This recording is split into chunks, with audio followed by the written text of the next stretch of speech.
Il avait cherché l'éveil pendant presque 20 ans. Il connaissait le nom de son maître. Il avait marché jusqu'au bord du Gange.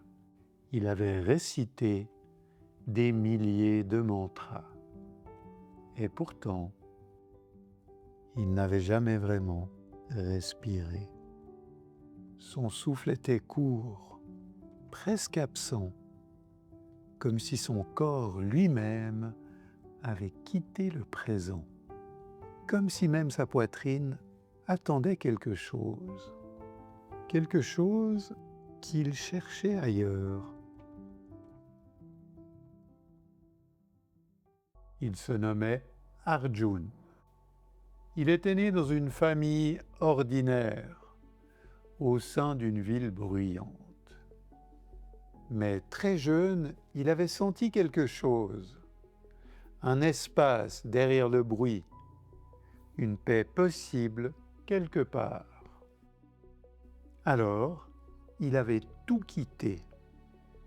Il cherchait ce que les anciens appellent moksha, la libération, ce que d'autres nomment l'éveil, ou ce que certains murmurent simplement rentrer à la maison. Il alla d'abord vers les livres, les Upanishads, les Yoga Sutras, la Bhagavad Gita, qu'il récitait le matin comme on boit de l'eau sans soif. Puis vers les maîtres, il en trouva de sévères, de doux, de silencieux. Certains lui donnèrent des instructions, d'autres ne lui donnèrent que leur regard. L'un d'eux, un vieillard au bord du Kaveri, l'observa longuement sans parler, puis dit simplement « Reviens dans un an », sans aucune explication de plus. Arjun repartit sur la route ce soir-là, en se demandant ce qu'il avait raté. Il ne revint jamais. Il avait trop peur de la réponse. Il nota tout dans un carnet, des centaines de pages. Mais le vide ne venait pas. Il y a une erreur que font presque tous ceux qui cherchent. Elle est subtile, elle ressemble à de la dévotion. Chercher trop loin ce qui est proche. Arjun voulait l'infini. Alors il regardait toujours vers l'horizon, vers les cimes, vers l'au-delà. Il ignorait ce qui se passait entre ses deux narines. Les yogis de l'Inde ancienne avaient compris quelque chose que la modernité a presque oublié. Le souffle est plus qu'un échange d'air. Les anciens y voyaient le reflet visible d'une force invisible, prana, l'élan même de la vie.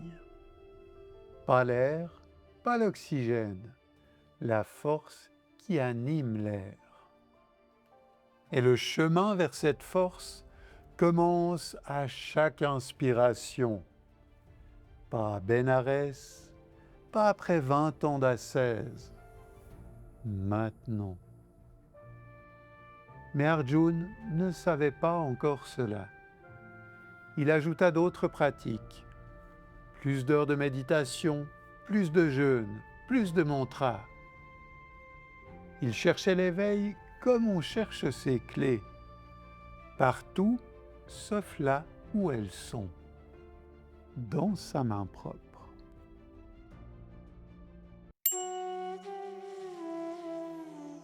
C'est dans un village sans nom, au pied d'une montagne sans sommet célèbre, qu'il trouva le vieux maître. Il n'était pas célèbre, il n'avait pas de disciples, pas même de livre à son nom. Il était simplement là, assis, respirant, comme si c'était la chose la plus importante du monde. Parce que c'était le cas. Arjun s'assit en face de lui, et dit « Je cherche l'éveil depuis 20 ans. J'ai tout essayé. Je ne trouve pas. » Car c'était sa façon d'aborder tous les maîtres. Respire. Non, pas comme ça. Tu respires pour aller quelque part.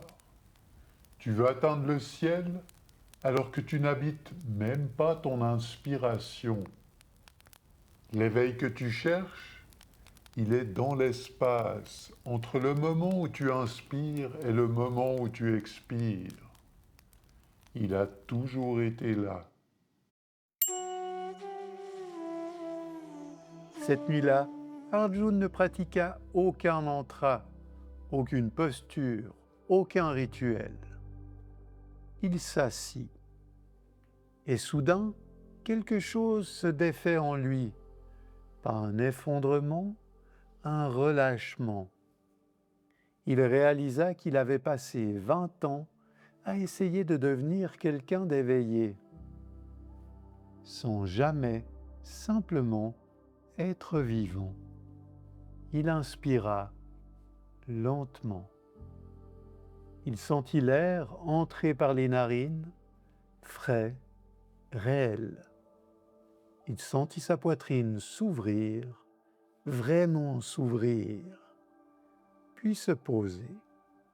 Et dans cet espace entre l'inspiration et l'expiration, il trouva ce qu'il cherchait. Pas l'éveil tel qu'il l'imaginait, pas une lumière aveuglante, pas une voix divine. Juste le silence, juste sa propre présence, juste être là. Le Yoga Sutra de Patanjali, Sutra 249, Tasmin Sati Shvasa Preshvasayoho Gati Vichedaha Prana Ayamaha. Une fois établi dans l'assise, le pranayama commence. Le mouvement de l'inspiration et de l'expiration devient conscient, ralenti, suspendu. Pas après 20 ans de pratique, pas quand tu seras prêt, maintenant, dans ce souffle. Le pranayama n'est pas seulement une technique, c'est d'abord une écoute. C'est revenir dans le corps par la porte la plus simple, qui est toujours ouverte.